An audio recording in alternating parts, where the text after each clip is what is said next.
Welcome, everybody. Dave Stevens here, coming to you from the home offices in Bristol, Connecticut. Well, we don't really have a home office because we're spaced all over the country. But hey, what do you think of this shirt? If you're on podcast and you can't see this, but we have the Geary, Stein, and Stevens shirts that are now in, and you can get those. And Troy will talk to us a little bit later about where you can get those shirts. And of course, I got to bring in my co-host all the way in Connecticut, Troy Geary. How you doing today? We got a great show, a golden type show for today. Oh yes, this Minnesota boy, like myself, I'm excited to talk to him today. Yeah, and it's going to be a great one. So let's go ahead and bring in our guest. If you don't know who he is, by the end of the show, you're going to know because he's an Olympic gold medalist. He's appeared in 5 consecutive Olympics, which, I mean, most athletes get one and they're done. John Shuster joining us from Wisconsin. John, hey, you're a curling superstar, but you are an athlete, and it's so great to have you on the Gary Stein and Stevens show. It's great to be here. Thanks for designating me as an athlete. Yeah, we talk about that, as far as what are sports. And if you really look at the definition of sports and athletics, is a race car driver an athlete? Do you have to run a lot, out there and be in great shape? No. As far as golf, do you have to be in great shape? No. But at curling, that looks like it's something we can all get on the ice and do. I mean, how did you get obviously so successful, but what got you started in curling? Yeah, my dad actually played in a Thursday night men's league up in Chisholm, Minnesota, where I was born, and I would go watch with my mom. She bribed me with the odd Dr. Pepper, and they had pretty good popcorn up at the concession stand, so I kind of knew what it was, and I was a basketball player from a basketball town, and yeah, about 6th grade, I had a teacher who had run the junior program, and he put a flyer out kind of at the end of the year after basketball season was over, and I went there and gave it a try for the first time, and much like a lot of people who do curling, hooked from the onset. Growing up in northern Minnesota, like myself, you have to be mentally tough being Iron Ranger. How has that helped you in your curling career? I think, everything of being up on the range, it's very much working class. And when we were, in school, like, it was kind of education was a huge thing and sports were a big thing. And yeah, and I think that mindset of working hard and achieving what you're trying to achieve was something that was instilled in us from a young age up on the iron range, and something that, has taken me, far in my sport. And it is great to see the success that the U.S. can have in all their other sports. We take a look at the core sports for the Olympics and things like that, and maybe you guys don't get enough credit, but it's still an important sport, and in the last few years has really, really, really become successful internationally. Yeah, curling has always been pretty big up in Canada. There was over 1 million curlers at one point up in Canada. And I think that number is down a little bit up there, but we're seeing just exponential growth here in the United States. And it's so fun to actually, when I'd tell somebody, oh, I went to the Olympics for curling, or somebody say what you do, and they'd be like, what's curling? And have to explain it. And now it seems like, tell somebody that, you're a curler, or maybe I don't even have to say it because they, have facial recognition of myself. So we've seen the sport come a long ways in the last 20 years since I've been, lucky enough to represent our country, 5 straight Olympics. And yeah, it makes it where we're much closer to being, we're at least a mainstream Olympic sport now, not just this little novelty that was in the Olympics, at the very beginning, like it was. Describe the feeling of representing the U.S. for the first time and winning your first medal, bronze in 2006. I'm sorry. Yeah, I think as an athlete, the thing that you can get the most honor out of is representing your country, at an Olympic Games or even at an international competition. And the first time walking through the opening ceremonies in 2006 out in Torino, I distinctly remember floating. I don't remember walking. It was walking out with all the amazing athletes from our country, Olympic champions and future Olympic champions and the Shaun Whites of the world. He was going to his first Olympics. That was kind of an out of body experience. And then going to the Olympics and nobody gave us much of a chance, to medal. And there we were, we knew that we had a chance because the previous year World Championships, we were very successful. We finished like 5th place. And yeah, so standing on the podium was kind of life-changing for me a couple ways though, because, you got this crazy honor of getting an Olympic medal for your country, wearing your country's colors, seeing the flag go up there. But, that was really what ignited the fire for me and the rest of my career. Because I remember listening to Canada's national anthem, and I knew that in that moment wasn't what I had put my work in for. It wasn't to stand on the podium and listen to someone else's national anthem at the end. And that was, kind of the beginning of my journey, which had a lot of bumps in the road on the way to gold. That's for sure. And what a great journey it's been. As you're listening to Geary, Stein, and Stevenson, we'd like to thank all of our listeners and viewers and everybody on Podcast Land, Ability Media, welcome. Disability Channel, our fans on Facebook, LinkedIn, Twitter, and welcome to all of our podcast listeners all over the world, because we have a pretty decent show and we get some great guests. And it's awesome to have John joining us today. And John, Oh, we lost Dave. So, there you go. There we go. Sorry. Back. I wanted to have you kind of explain a little bit again for people out there curling, because most people, when you talk about curling, they're used to this kind, the 12-ounce kind that we do, but there are obviously positions. There's the lead, there's the second, there's the third or the fourth, or I guess you call them the vice or vice skip or mate. So if you could kind of explain real quick the jobs of those 4 people and just kind of tell us why they're so important. I don't know about real quick, but I'll try to be quick.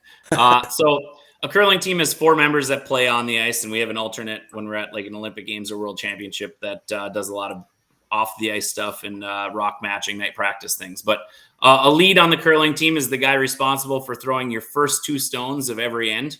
And each team in curling, you take turns with your opponent throwing 8 stones. So there's 16 in total. So the lead throws our first 2 stones, and then he sweeps the next 6 that our team throws. And sweeping in curling, you can make a rock go further and straighter.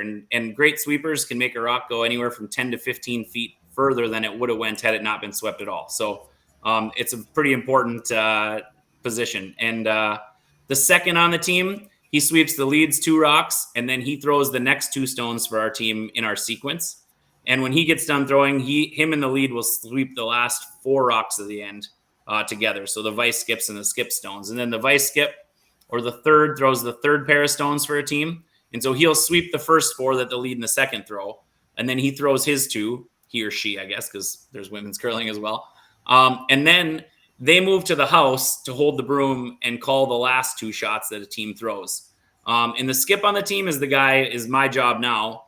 And that's in charge of calling the team strategy, putting the broom down that your guys are aiming at, and kind of, being the tactical leader for a team. And I call the first 6 shots that our team throws during the course of the end, and then I throw the last 2. And after the last 2 stones are delivered and both teams have thrown their stones, that big target you see at the end, that's called the house, and it's a 12-foot diameter target. And if your stone is in the house at the end of the end, it's eligible to score a point. And just like bocce ball, instead of having a Polina, the very, very center of the house is always your target. And the team that's closest scores, and you score as many points as you have closer than your opponent's closest stone that's in the house. But it has to be in the house to count. So those stones that you see sitting out in front, those ones don't count. Only the ones in the house. So those are kind of the 4 jobs on a curling team and kind of the premise of the game. So the mentality of throwing, how hard you throw it, the mental game. Kind of talk about that. Yeah. So in curling, if you throw a draw, which is a shot that stops on its own going down to the other end, you throw it fairly lightly because you don't have to throw it that hard for a draw to stop and be, in the house. So a rock will actually curve. If you give it, clockwise rotation, the rock will curve to the right, and you get it counterclockwise rotation, it'll curve to the left. And when you see us playing at international events, that might it might curl or curve, between 4 and 6 feet. When you play sometimes maybe in leagues and whatnot, the ice can be a lot straighter than that. It does not quite as aggressive with curl. And the harder you throw it, the straighter it runs down the ice. So if you throw it really hard, by the time your rock goes down and makes contact with another rock, because peels, you can throw them, where the shot only takes, 7 or 8 seconds for the entire thing to happen. Those ones generally don't curve at all because the rock has so much momentum going forward that it doesn't have a time to take curl. So you call shots based on if you want a rock to curve or not coming down. And like even takeouts, you don't just throw them all crazy hard because the harder you throw it, the more accurate you have to hit it for your rock to stay. And the less control you have with brooms, because again, sweeping can make a rock also go straighter. And the softer you throw it, the more control you have over the line with the brooms as well. Well, I know everything I never ever needed to know about curling now, so thank you, John. But I'm just curious. I'm just curious because it's not like you can go to Dick's Sporting Goods and get a stone or a sweeper, or go to Home Depot and just get a regular broom. I mean, how do you nurture this sport? There's not a lot of ice places. Given I know there's some amazing ones in Minnesota, but it's not like it's a sport where you can just go and start playing. Yeah, but that being said, for somebody to go try it or to play in a league that has a curling club, and whether that be a dedicated ice curling club like we have a lot of up here in Minnesota, or a curling club that plays on hockey ice that has curling circles under there, you really only need to have your body there for the first while until you really get into the sport. And then, just like this day and age we have, brooms, shoes, are really the only equipment you need, because the curling stones are already there for you no matter where you show up, because each club has their own set of stones that are to be used. But those things can be purchased online very easily, just like most things that people are buying this day and age. Well, speaking of buying things, we've got some great sponsors that, of course, support Geary, Stein, and Stevens. So we're going to take a little break. And when we come back, we'll dive back into John Shuster, get some stories about these Olympic experiences and international. So don't go away. This is Pete Davidson from Manscaped. Surprise your girlfriend. Let's show them how hairless we could be, boys. Presentation matters. Don't make me get specific, because I will. Shave your dick. Shave it, baby. I got a hot date. Well, for some reason, our commercials are not playing today, so let's just go back right into the show. And I apologize for that. We're trying to get some things fixed here, and again, this happens. Don't even start now. So let's just go back to the show for a second while we try to get that fixed. John, as we're just trying to describe and discuss, we talk about our sponsors like Manscaped, which is, of course, one of the great products you'll ever find. This little baby here that you can hear for those at home. It takes off the facial hair and it keeps me trim. And you can also do the stuff below. And I guess, the commercials were playing. So again, I'm having issues on my end, so I apologize that. But Manscaped is great. And if you go to manscaped.com and type in the show code GSS show, you get 20% off of your orders. And like I said, you got the face trimmer, the nose trimmer. We've got the ball spritzer, and of course the deodorant that I use on those. So again, I don't know why the things aren't playing on my end, but at least you got a good idea about products. And you talked, John.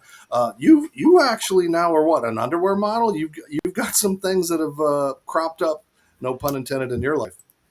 It's that's the one thing with curling becoming at least more Olympic mainstream is we have sponsors and real sponsors coming in. But one that popped up last year was a Minnesota company that makes underwear and socks, amazing stuff, called Chill Boys, and so they were with us last year during the Olympics, and then came back this year and said, we'd love to work with you guys again, and would you guys be interested in being in a commercial? And Chris was doing all of the back and forth with those guys. And so we went and did this commercial, and we show up there and they hand us our wardrobe, and it was a t-shirt and a pair of boxer briefs. And it was pretty funny because Chris was like, I'm sorry guys, I did not realize this was going to be an underwear shoot. And the rest was history. We're underwear models. That's awesome. During your gold medal run in 2018, you had a celebrity guest that was kind of unusual. Can you talk about how Mr. T became a fan? Yeah, he pitied the fool that didn't watch curling. But I think Mr. T is a big Olympic fan. Always has a lot of stars and stripes on his gear when he's on there, and he started tweeting toward the curling being something that he was totally getting into, and we had some phenomenal social media people that were working on our end that kind of got that connection going, and kind of to the point where we were having back and forth with them on social media, and wouldn't you know, Mr. T was one of the few people that gave us a pep talk before the gold medal game. So it was a lot of fun, and we got a chance to meet him. I think that following April or May, he was in Washington D.C. and got a chance to meet with him and hang out with him a little bit, and we even had another meeting before this last Olympics. So it's been a fun relationship with Mr. T. That's awesome, man. And again, curling has taken you all over the world. National championships, 9 of them, 5 Olympics. I guess you're going to be trying for your 6th. Not many athletes can say they do that. I mean, you got to carry the flag. What are some of the moments, that this has taken you to that just really stand out? I mean, there's so many, but for me, it's being with the other athletes from our country. This journey, each journey with every teammate I've had, and I've never had this exact same team at 2 Olympics in a row. So I've had a lot of teammates along the way, but walking in the opening ceremonies is always a huge highlight, and every single time, and carrying the flag was a little different this time, but to look around and see the first timers and feel what they're feeling, like it's you got to walk in the opening ceremonies. I always tell people like it's your first, and when you walk in the closing ceremonies, you got to treat it like you'll never get a chance to do that again. And so I've really taken in those moments, and obviously standing on top of the podium and hearing that national anthem that in 2006 was kind of what set the stage for me to give it a go at more of a curling career than I had through my first Olympics. Yeah, those are some of the moments that stand out, and obviously carrying the flag for the U.S. delegation at this last Olympics, especially the fact that it was player voted on, and my peers chose me to carry the flag along with it was Brittany Bowe, or Alana Myers, who was supposed to carry the flag, and to be chosen by your fellow athletes to do that for your country was obviously the honor of a lifetime. Early in your career, before the gold medal success and stuff, you created a team called the Rejects. Can you tell me a little bit about that, and how motivated were you to prove some people wrong that kind of doubted you? My motivation was never from proving anybody wrong necessarily, and the Rejects name was given to us, by the people. But for me, when I didn't get selected to be on the national team, following the 2014 Olympics, I had a lot to do with the changes I thought that we needed to make to be competitive, and it looked like we were going to be going down that path. So I was more disappointed than angry, because I knew we were going to start making some of those changes, like having more accountability for your physical fitness part, which I had always lacked, and I was obviously prior to 2018 much heavier at all the Olympics. As you show these pictures, I see it. But yeah, so I never really took it as, I wasn't angry or looking for revenge. I just wanted to play myself and find teammates, and hopefully there was enough of them that they didn't choose, and there ended up obviously being enough of them between myself, Tyler, Matt, and John to play ourselves back in, to have those resources available to us. And from the time we got back into that program, even after the year of rejection, one thing it did was it built our fan base, because a lot of people thought we were wronged within the curling community in our country. So we had more fans in our court than I think I had ever had in my career. And then secondly was really when we got back in, we had no hard feelings, and we went straight to work with those same guys that didn't pick us. And we had a great run, and they definitely helped us get to where we needed to get to be able to bring that gold home. And, we have had NFL players dabble in the Winter Olympics before, back in the day with Herschel Walker and those guys that tried to run on the bobsled. But I understand up in your neck of the woods, there's a former Viking that thinks he can just jump on the ice, Jared Allen. And what's that all about? And is he having any success? He's had limited success. I'm actually right now, I'm like, so this is this is what Jared Allen is. I have him on my phone. He's somebody who, I can text with, that kind of thing. If I send him a text message, I would almost guarantee he'll respond to me before we're done with the show today, because he's just that great of a dude. But he came on as part of a bet to see if he could make it to the Olympics, and he picked the sport, and he happened to pick badminton, and then he realized that that wasn't his right sport. So then he was like, oh, maybe we'll try this curling thing, and he pulled 4 guys who were former All-Pros in the NFL, and they put a team together, and then they realized that there's a huge learning curve as far as a lot of the tactical side. But even right now, he's assembled a team of 3 pretty top curlers. One, the skip of that team, is my third from the 2010 Olympics, Jason Smith, who also grew up in Chisholm with me. And 2 other guys, Hunter Clausen and Dominic Marquis. And Dominic was the alternate on the team that won bronze for Switzerland at the 2018 Olympics. So he's got some world-class guys playing with him, and they're all now living down in Nashville and training together and playing. And he's definitely giving it a real go. It's not some, sideshow publicity thing. Like, he legitimately has fallen in love with the game, just like myself and all my teammates and people around the country have. And he's taking it as serious as he probably took his NFL career, and practicing every day and pushing the guys around him to get better. And it'll be really fun to see how far he can take it in this next squad, because they didn't get as far as they were hoping to in this last squad. Before we talk about the gold medal match, I like to bring people back. You were 2-4 after the first 6 matches in 2018, and you were facing an elimination. How did you each game kind of keep your focus and stuff to even get to the medal round? A lot of people forget that you had a hard climb there to even make the medal round. I don't think anybody forgets that. That's kind of part of the story, man. But no, what we did, and me personally, because it was kind of my struggles that maybe made it more easily for us to be 2-4.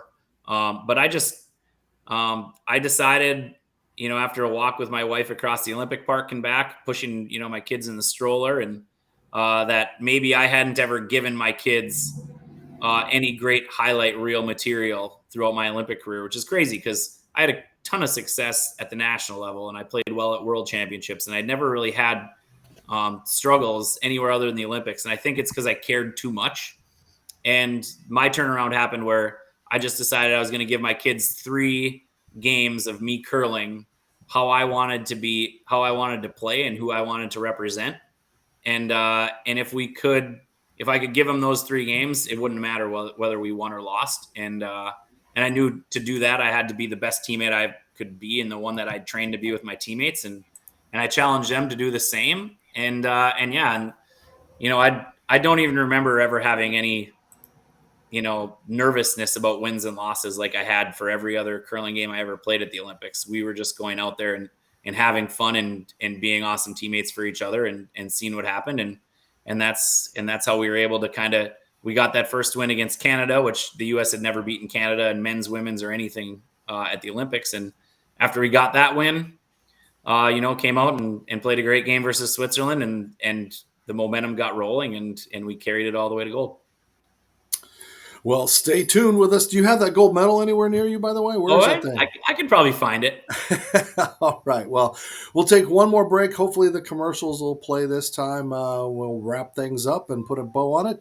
This is Dave Stevens with Troy Geary and John Shuster, the Olympian. You're watching Geary, Stein, and Stevens. Hi again, everybody. Dave Stevens here for Manscaped. And I've been in baseball for almost 40 years, despite not having legs, and I know what it takes to put in a good turf, and that's what Manscaped is all about. What Manscaped does is protects your boys down below, cleans them up, gives them that fresh cut feeling, and also you don't smell like a locker room after.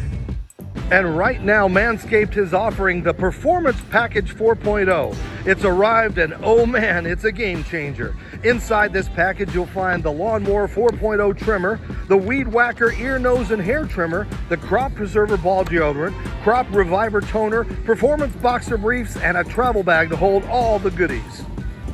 So right now, if you'd like to save on Manscaped products, go to manscaped.com, type in the code GSSShow, and you will save 20% on Manscaped products, because Manscaped really works, and of course, you want your balls to feel as light as air.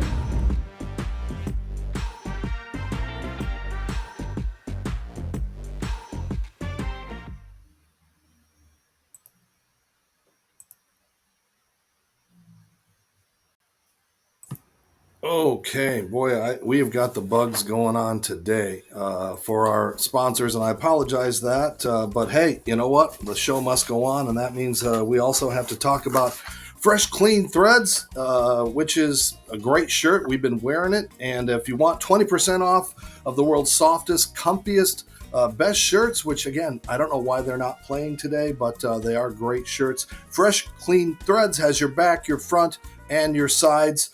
From Henleys to polos to whole tees, all those kind of things. And again, we apologize for our commercials not playing. I don't know what the bugs are, but let's get back into the show as we wrap up. And John, hey, you got things coming up. Where are we going to see you this year for the Olympics or championships, or that pursuit that you're trying to do to take it to a record? I mean, maybe there's a gymnast, maybe there's a skeet shooter, but I don't think there's a lot of Olympians that have gone 6 times. U.S. Oh, hey. In the winter for the U.S., there actually is one. Todd Lodwig, who is a Nordic combined jumper cross-country skier, went to 6. So he holds the record solo right now as far as Winter Olympians from the U.S. go. So, it'd be we're going to go hard to try to see if we can get back there. And honestly, I think we're still getting better as a team. We just got back from a trip in Scotland where we went and played, and we made the playoffs, lost the quarterfinals, but it was by far the best start I've ever had to like an Olympic quad. As far as we were playing well. We had great communication going. We have all 5 of our guys who were at the last Olympics. We're going to kind of rotate through because John Landsteiner and his wife just had a baby right after we got back, so he didn't travel with us. So we're in great shape, and I think we're going to keep working hard, and we still have a love for the game and a love for the travel part of it. And so this year our national championships haven't been announced yet. There'll probably be sometime in February. There's a chance Curling Night in America will happen, which is a made-for-TV, usually plays like Friday nights on, I think it's going to be on Peacock if it gets going this year. And we have stops around the World Curling Tour that we play on. Our first one that we play on this side of the ocean is going to be the last weekend in September, first weekend in October in British Columbia. Then we're down in Denver for a mixed doubles tournament, myself and my new mixed doubles partner. And then we have, a bunch of places across the country in Canada and the US, and a lot of them have streaming of our games.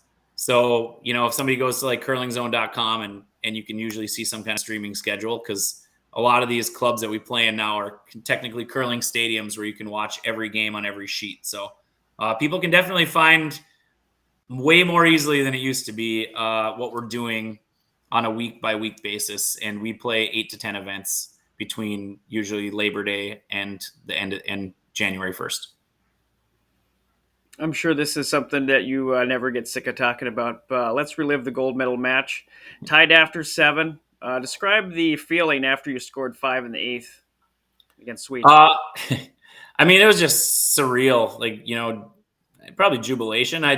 When the game was over, even though they didn't shake and we played, another end and a half, being up 5 with 2 ends to play in a competitive game at that level is over when it happens. So for me, I just kind of, got to my teammates and looked around and it was just kind of a wow moment.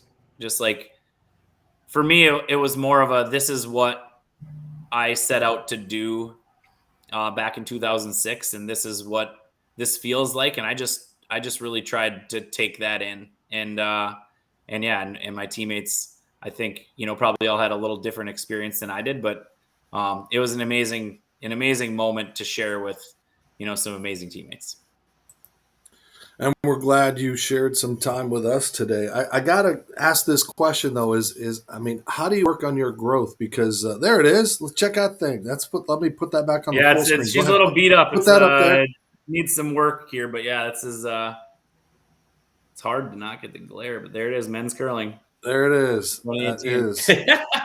So, I mean, do you keep the bronze one as like a doorstop since it's not gold? Does it mean as much, kind of thing? No.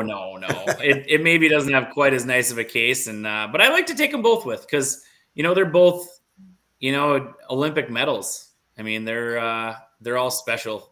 And yeah, it's definitely not a doorstop. But if I bring two of them with, and maybe take a picture with a couple kids, they definitely aren't fighting over the bronze. So If I were you, I'd go into a pawn shop and film it and just see what those guys would do if you kind of walked up and said, "Hey, I got this gold medal. I'd like to. What can I get for it?" That kind of thing. But well, rumor has it that they go for pretty good. So if I ever get to some spot in my life where need to pay off some things for my kids or something, maybe. But I don't think it'd be a pawn shop. I think we'd probably do some auctions somewhere, because rumor has it, kind of like famous medals that have underdog stories.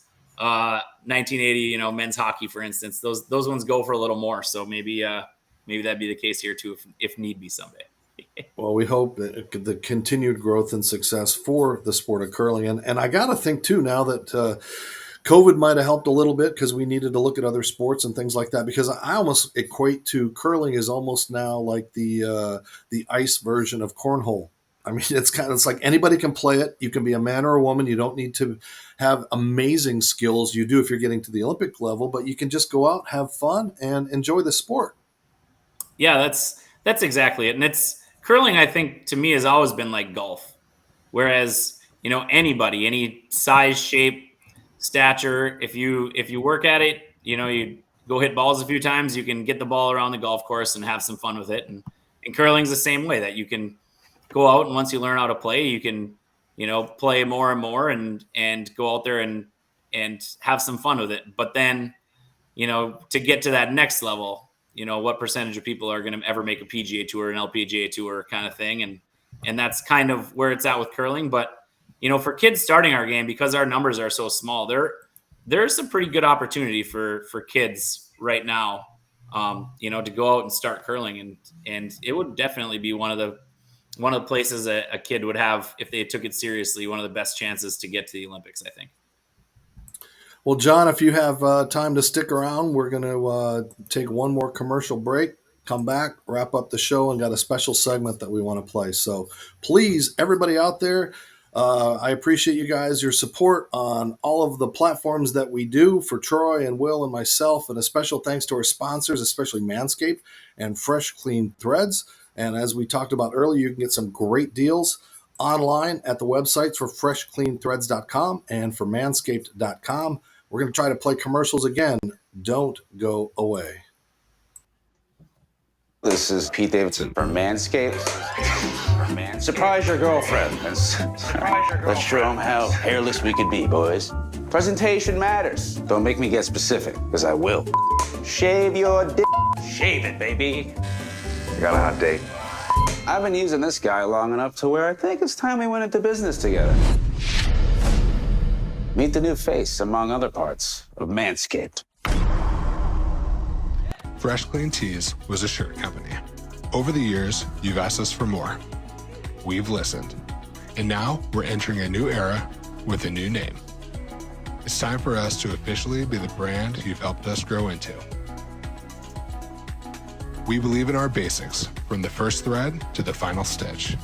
We always have, we always will. The only thing that's truly changing is our sense of adventure.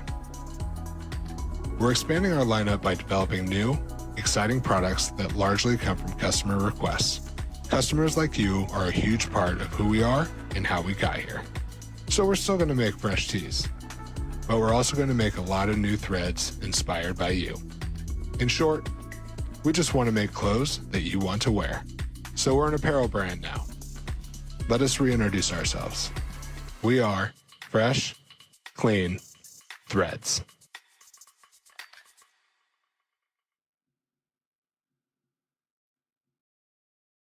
That's right. Fresh Clean Threads with these beautiful shirts that they've been sending to Troy and us, and I keep wearing them out in public, and they look pretty good. They're not as good as the underwear that John is out there promoting. But hey, John, before we wrap up, what did you aspire to be when you were a little kid, and where are you now? So when I was a kid, I was always huge into sports, man. I was at Game 7 of the '91 World Series where the Twins took down the Braves in that 10-inning 1-0 game, and I really thought that I would love to take sports as far as I could possibly take it. And when curling kind of came along, And I actually went and saw the Olympic trials for it when I was in ninth grade. And then, watching and playing and trying to take it. I think it's kind of always what I wanted to do. And, I knew that I had a great family life. I had parents that supported everything and continue to support everything I've ever done.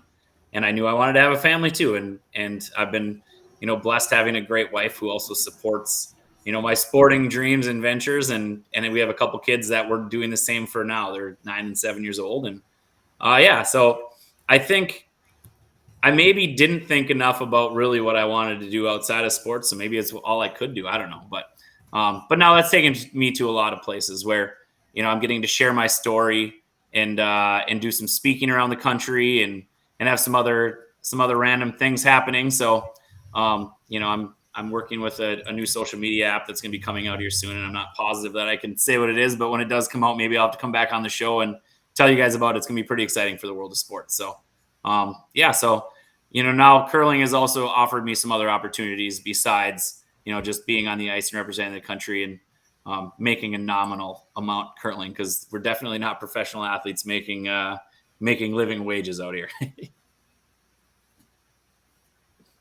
Well, thanks for joining us. We really appreciate you, John, having us on. We have one more thing we're going to go on the show, but John, thank you so much. Best of luck into the future. And you're so close to Troy. When are you guys going to have lunch? Hey, I'll meet you in about 45 minutes here. Maybe All right. picnic or something, or what? Let's do it. I'm good. I'm good. You sure? All right. That is Olympic gold medalist John Shuster joining us today on the Geary, Stein, and Steven show. John, thank you so much. Best of luck in the future. And hey, it doesn't get much better than that, than having an Olympian on our show. Troy, people don't respect curling. I think it's a cool sport. I've been watching it, so it's been great to have that be a part of it. And we have one little thing we're kind of jamming into the show. If you follow football and the great story of Shaquem Griffin, he was the football player that was born without an arm. He played 3 years in the NFL with the Seattle Seahawks, and then I think last year with the Miami Dolphins. He has decided to call it an end of his career. I've been blessed to have interviewed him a couple of times. We have a couple of those quick interviews, and then Troy will come back and share our final thoughts because, again, we try to showcase some of the most amazing stories you can ever see in sports, and my life happens to have been a part of that. So stay with us. Here is Shaquem Griffin after a couple of football games. Dave Stevens for the Disability Channel, and I don't get to have many role models that I look up to, but it's pretty cool. We got the only guy in college football that ever played without legs, and I tried it for the Dallas Cowboys, but I'm with the man is the only NFL player who's missing a hand. And, you don't realize it because you're such a good football player. Shaquem, what's it like to, first, congratulations on your big win. How do you feel about that today? I feel good. I mean, obviously we didn't come out with a win last week, but for us to be able to bounce back and be able to show what kind of ball that we can play, it's always a good feeling. So, we're definitely going to be able to get on this plane and take the coach's seat on the ride home. So that's always a good thing. Now, are people still fascinated by this and the fact that you have made it so far when so many people would just give up and walk away and just kind of live their lives feeling sorry for themselves? I mean, some people are surprised, but I think a lot of people are starting to get a hang of it now, after 1 year already. But, I still got a lot of people that need to see more. I got to show a lot of people because, obviously there's still things that need to be done. There's still things I need to be able to contribute, especially to the team, and being able to show everybody that no matter what you have, you can always play. I've thought about that the same way all my life by playing sports, but the thing is, this is our normal, and people don't understand that they label that word, what's normal. This has been the way you know how to live your life, and I don't think people understand what normal really is. Exactly, and it's kind of crazy because when it comes to playing football, and everybody just see me playing with one hand, it was like it's abnormal. It's like you've never seen it before, so. For me to be able to be here today and be able to showcase my talents without having a hand, it's like it doesn't matter what you have. If you can play ball, you can play ball. And it's still surreal to a lot of people because it's like it's never been seen before, but, they have no choice but to see it now. My philosophy is I'm a rock star because they're going to stare at us anyway, so I've always tried to rise my game and the things I've done. Have you felt like that all your life? Oh, yeah, definitely. I mean, it's a positive standpoint and a negative standpoint to it, but it's all how you handle it personally. And I feel like throughout the negative stuff, I was able to use that as fuel, as fire to get to where I need to go. And for the positive standpoint, when you say everybody's looking, enjoy it, take it all in, and just keep doing what you're doing, and keep being a baller. How do you want your legacy? I call mine my legacy, but how do you want your legacy to be when you walk away from this game? I just want to make a big impact. I want to be able to show kids or anybody who have dreams and aspirations to be great, just to be able to push themselves to make sure they get it done. No, don't allow anybody to dictate what you're going to be in life, because at the end of the day, it's up to you to dictate what your life is going to be like. And that's just giving your full effort 100%, 100% of the time. I always say, I hate that word disabled. A car is disabled. Your resume, your handicap, they look at that and they go, that's not a guy that's a handicap. I mean, we're limb different. I mean, how would you describe yourself? Definitely not disabled or handicapped. I mean, I can do anything I put my mind to. And it's kind of crazy because people throw it around like it's just a normal word. But, for us, it's like you putting limitations on us, on us. And we don't put limitations on ourselves. So, when you hear it, it's just like, it's okay for you to say it, but just know that we don't like it. So at the end of the day, it's just me being able to not worry about what they're saying and still just focus on me and focus on what I need to do and focus on setting that example for everybody else that's going through the same thing as me. Final question, camps like Nubability, organizations that are letting kids see a guy like this, a role model like you, a role model like a Jim Abbott, that they can do anything in life. What do you think you want people to see that are disabled, that know that, hey, just go out there and do what you can, and you never know what's going to happen? Fight for what you want. Give everything you got. Never allow yourself to say that something's too hard for you not to be able to finish. Nothing is hard. It's only a challenge. And I think for everybody, they need to be able to see it that way. Don't think it's something hard. Think it's as a challenge and be able to beat that challenge and then go to the next challenge and beat that too, and be able to focus on what you want in life and just keep fighting for it. It's always going to be barriers in front of you, but it's always a way to beat it. So just do it. All right. We got 2 legs, 3 arms, and a couple of guys that have overcome a lot, right? All right, Shaquem, thanks so much for your time. Best of luck. It's awesome to see what you're doing. So, all right, let's send it back to you guys.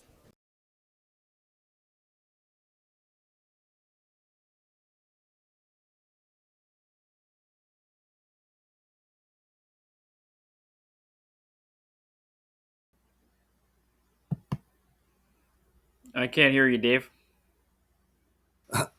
There we go. I'm just, this is a tough one out of the gate today. What I was It's saying echoing was, there. what There we I go. was saying is Shaquem's career is done, but Roger Goodell has asked him to be a part of the NFL and started an initiative to help players stay within the game, but look at more aspects and inclusivity. And he was such an inspiration that I got to see him a couple of times in play, and not a career as long as we wanted, but still an impactful one. Yes, very, very good, inspirational guy, and I'm glad the NFL decided to bring him on board and kind of spread the message there. Yeah, the league needs that because, again, they talk about diversity and inclusion, but they forget guys like me and others out there that have overcome so much and love the world of football. So, Troy, as we wrap up, how are all your fantasy teams doing, looking going into week 1, and are you excited? Well, I'm set with I think 5. Ryan Ripken just asked me to join one of his leagues, so yeah, I'm going to be busy trying to fill out lineups and stuff in the next day or two, trying to get that first win of the week. All right. Well, for Will, who's out on assignment, wherever Will is, I'm Dave Stevens. For Troy Geary, we apologize.